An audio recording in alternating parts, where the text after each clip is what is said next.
J'ai commencé à ne pas aller bien aux alentours des 2 mois de Cyrielle. Mon conjoint a voulu qu'on sonne l'alarme. D'abord, j'ai eu un entretien téléphonique avec une infirmière qui m'a posé plein de questions pour un peu définir mon profil. J'ai fait une journée à l'hôpital de jour en attendant d'avoir une place à l'UME. Ensuite, j'ai été hospitalisée à l'UME. Et après, mon suivi à l'hôpital de jour a duré plusieurs mois. J'ai été hospitalisée pour dépression postpartum. J'allais vraiment pas bien. Je faisais un rejet de Cyrielle et j'avais vraiment besoin d'aide pour m'en sortir.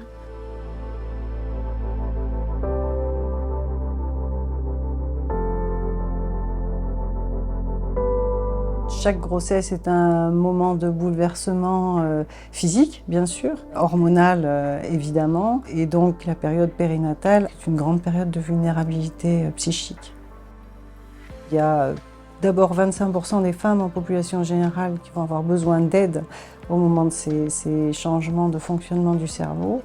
Et pour les patientes qui ont des troubles préexistants, le risque de rechute est important. Par exemple, dans les troubles de l'humeur de type bipolaire, on a jusqu'à 70% de risque de rechute en période périnatale si on ne prodigue pas des soins adaptés. J'étais dans un état un peu particulier qui fait que j'avais du mal à me dire que j'allais m'en sortir et que ça allait aller. C'était compliqué. Après, on réalise pas trop ce qui nous arrive quand même. Je savais qu'il pouvait y avoir des dépressions suite à un accouchement, mais je ne savais pas comment c'était pris en charge après. Alors, il y a deux types de parcours. Des parcours pour des dames qui n'avaient pas de pathologie antérieure à la grossesse et que là, on va essayer de dépister, repérer en maternité, en collaboration avec tous les professionnels en fait, de la parentalité, pour qu'ils aient un accès le plus précoce aux soins. Et pour les mamans qui avaient des pathologies antérieures à la grossesse, on travaille avec une étroite collaboration avec nos collègues psychiatres de ville et psychiatres des autres services pour pouvoir donner un accès spécifique aux soins conjoints et surtout de prévention des rechutes. Ça sera un peu trop tard. Je reverrai ça avec elle plus tard. Donc le réseau de psychiatrie périnatale est une filière du pôle universitaire de psychiatrie de l'enfant et de l'adolescent. Et donc dans cette filière, il y a 4 unités. Ça permet d'avoir une prise en charge globale et complète pour accompagner ces patientes dans leur maternité, dans leur lien avec leur bébé, dans leurs compétences maternelles, dans leurs liens affectifs, dans le développement de leur enfant, sur tout le parcours de grossesse, d'accouchement et de maternité.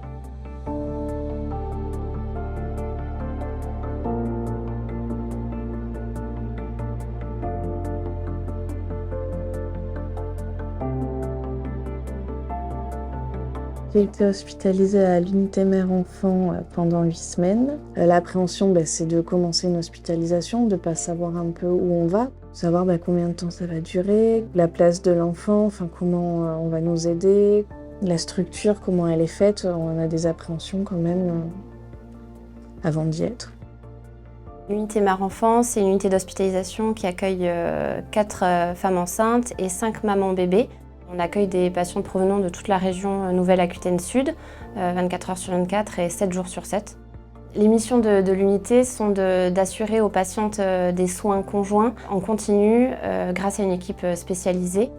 C'est à la fois stabiliser l'état psychiatrique de la maman, d'accompagner le développement psycho-affectif des nourrissons, tout en soutenant les interactions précoces mère-enfant, mais aussi père-bébé. Alors au début, quand on commence l'hospitalisation, c'est compliqué de se livrer à des personnes qu'on ne connaît pas, d'entendre ce qu'elles ont à nous dire, de nous dire que ça va aller mieux. Je me souviens, j'arrêtais pas de demander à une soignante de me jurer que j'allais m'en sortir, parce que pour moi, c'était pas envisageable. C'est aussi pas simple de parler de soi, parler de son histoire, aller verbaliser des choses qui ont été difficiles en termes de vécu. Donc ce qui se crée dans cette relation, c'est quand même assez précieux. Cette confiance ou cette sécurité que les patientes vont vivre progressivement dans le lien avec le psychologue ou la thérapeute, c'est nécessaire aussi en termes de continuité des soins. Il y a des entretiens médicaux, il y a des entretiens infirmiers, il y a des ateliers avec la psychomotricienne, la psychologue, avec la puéricultrice pour accompagner les soins du bébé. Elle était bien comme ça. Moi, en tant que psychomotricienne, je suis là pour aider la maman à observer son bébé, à le décoder et l'aider à interpréter les signaux en fonction de ce qu'il lui montre réellement. La maman, elle peut avoir, du fait de ses entraves psychiques, des impressions qui sont finalement pas en lien avec ce que ce bébé lui montre réellement, qui sont souvent finalement culpabilisantes, où elle se sent rejetée. Le fait d'être avec des personnes qui ont l'habitude de s'occuper d'enfants, en fait, ça permet de poser des questions, de lever des appréhensions, de nous aider en fait à devenir parents et à s'occuper de son enfant et savoir comment répondre à ses besoins. Et plus les jours passent et plus en fait on se sent à l'aise avec elle et du coup ça se passe de mieux en mieux. On les accompagne vraiment sur les soins de base d'un bébé, les phases de sommeil, les phases de repas, l'échange, la couche, le bain. Les mamans ici, avec leur pathologie, peuvent être un peu en difficulté sur ces choses-là, comment reconnaître les besoins de leur bébé, les manifestations. Nous, on est là pour justement leur montrer, les accompagner là-dedans. L'atelier massage, donc on le fait avec la puéricultrice. Ça permet d'amplifier le lien avec l'enfant. C'est un moment d'échange, de regard, de sourire. Ça peut être indiqué quand des mamans justement sont un peu à distance de leur bébé. Le toucher autrui, c'est parfois compliqué pour elles. Ou alors elles ont une trop grande proximité avec lui, avec une difficulté à s'ajuster à ses manifestations et à ses besoins. Le fait d'avoir moins d'appréhension sur le fait de toucher son enfant de la bonne façon, ça permet de prendre un peu confiance aussi dans son rôle de parent, de se dire que ce qu'on fait c'est bien et que même si on va pas bien, ça peut s'améliorer avec l'aide qu'on nous propose.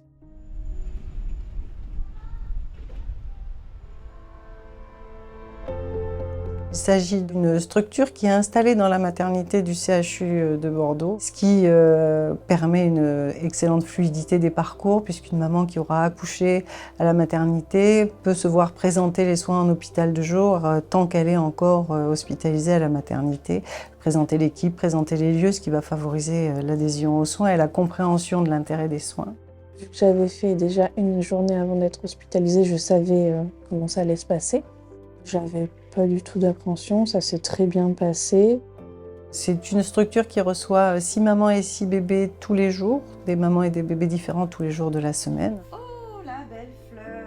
Alors ça se distingue de l'unité mère-enfant uniquement par la gravité des troubles, que ce soit de la maman ou du bébé, puisque ce sont des dyades qui peuvent vivre le reste de la semaine à la maison sans un soutien particulier. Donc ce sont des troubles beaucoup moins invasifs, beaucoup moins impactants. Il y a des mamans qui travaillent les autres jours de la semaine. On est entre mamans, on discute, nos enfants sont là, soit ils jouent ensemble, soit ils jouent tout seuls. On discute beaucoup avec les soignantes aussi. Ça fait un peu cercle de parole, ce qui est très rassurant. Les soins dispensés aux mamans sont pour les troubles psychiques des mamans, des entretiens et un suivi à la fois psychiatrique et psychologique avec des psychothérapies de l'attachement, des psychothérapies sur l'approche traumatique si la maman présente des antécédents de trauma. Effectivement, il y a quand même un nombre important de dames qui présentent des expériences de vie traumatiques et qu'on va rencontrer, nous, dans cette période périnatale. Donc ça peut être les aider à traiter, digérer et classer certaines expériences du passé pour être moins impactées dans le présent par ces expériences-là. Et puis des ressources en termes de régulation aussi émotionnelle, donc des outils avec lesquels elles peuvent repartir. C'est-à-dire une façon de s'apaiser ou de se stabiliser soi, en fait, émotionnellement. Sans soutien social, intégration sociale, aide à domicile, prise en compte des difficultés financières, des modes de garde, enfin de tout l'environnement spécifique à la parentalité, il n'y a pas de soins conjoints de qualité. Donc c'est vrai que les assistantes sociales dans le service sont un pilier vraiment majeur du travail et de l'accompagnement des parents, notamment pour la transition, le retour à domicile et toute l'intégration après les difficultés maternelles qui sont survenues et la reprise du cours de la vie des familles.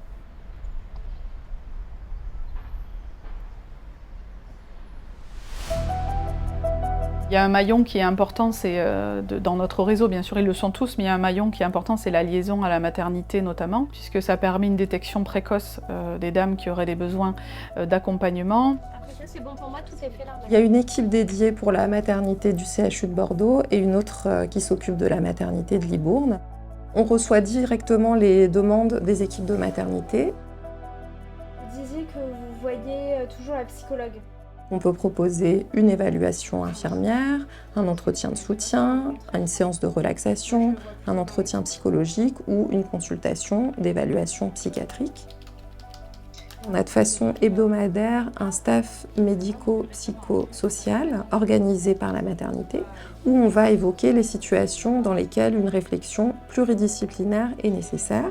La plupart du temps, il s'agit de situations assez complexes avec plusieurs facteurs de vulnérabilité et donc le fait d'avoir des expertises différentes, notamment au cours de ce staff, ça va permettre d'avoir une réponse très individualisée. Il y a beaucoup d'échanges entre les différentes unités de la filière, ce qui permet d'offrir une gamme de prise en charge assez étendue.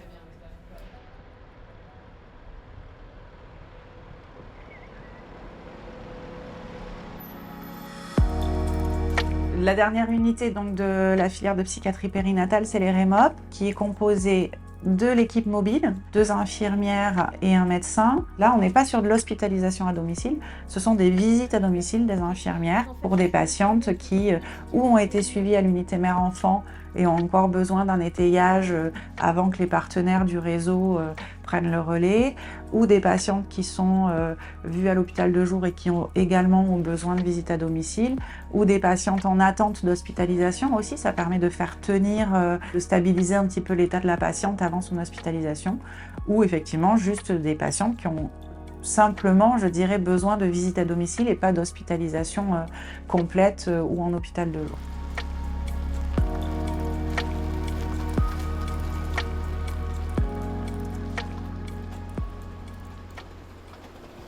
Notre travail dans cette équipe ressources est d'accompagner le parcours de soins des patientes des niveaux les plus simples, qui sont du dépistage et de la prévention, jusqu'à des soins en unité mère-enfant s'ils deviennent nécessaires. Ça veut dire que vous êtes suffisamment en sécurité avec lui pour vous le permettre? Notre collègue infirmière en pratique avancée, elle propose des consultations d'évaluation qui peuvent être suivies d'une consultation avec un psychologue, un psychiatre, suivant les indications.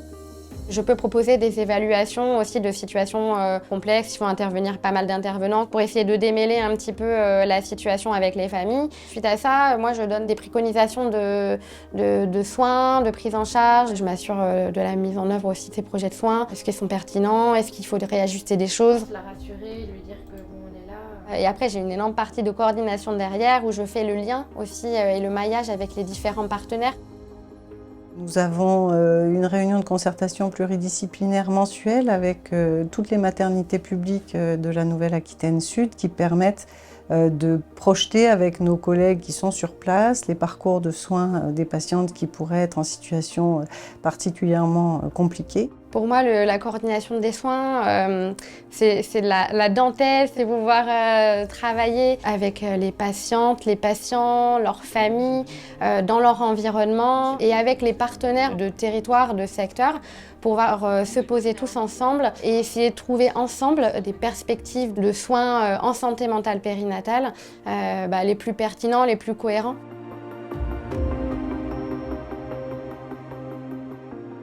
Ce qui est très important dans nos soins, c'est la capacité de fédérer une équipe autour d'une même patiente, une équipe qui va travailler ensemble et qui assure les différents niveaux de soins, aussi bien donc, que ce soit en unité d'hospitalisation à temps plein pour une femme enceinte, en lien avec l'équipe de liaison qui va très rapidement, avec l'équipe d'obstétrique et de pédiatrie, accompagner la maman, le bébé et pouvoir replanifier très rapidement une prise en charge spécialisée en soins conjoints dans l'unité à temps plein et tout ça au sein d'une même équipe avec des gens qui se coordonnent autour de staff et de réunions cliniques communes qui permettent de ne pas perdre le lien. C'est ça vraiment la spécificité de notre pratique. Si jamais je suis amenée à croiser une jeune femme qui se sent vraiment mal, je lui dirais qu'il n'y a aucun souci à appeler, à demander de l'aide, parce qu'on ne peut pas s'en sortir tout seul. Qu'il faut vraiment lâcher prise en se disant que de toute façon, la relation se passera bien si la maman va bien. On ne veut pas l'attendre au début. On ne peut vraiment pas l'entendre, mais en fait, c'est la base de tout. et qu'il faut arrêter en fait de se poser plein de questions, de se comparer à tout le monde et de prendre confiance en soi.